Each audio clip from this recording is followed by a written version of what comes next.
Naging usap-usapan ang naging hirit ni Vice Ganda sa noontime show Night Showtime matapos ang isang nakakatawa ngunit matapang na banat niya sa gitna ng programa.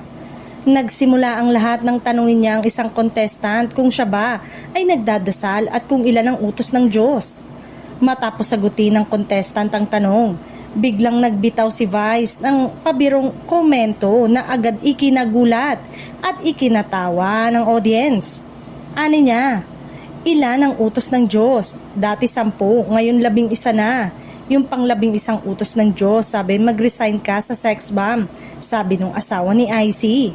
Agad namang napuno ng tawanan ng studio. Bagamat tila simpleng biro lamang, malinaw na may pinaghuhugutan ng naturang pahayag.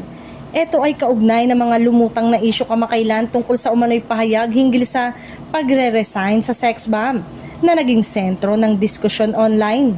Sa social media, mabilis na kumalat ang video clip ng naturang eksena. Marami ang natawa at nagsabing likas kay Vice ang ganitong klaseng humor.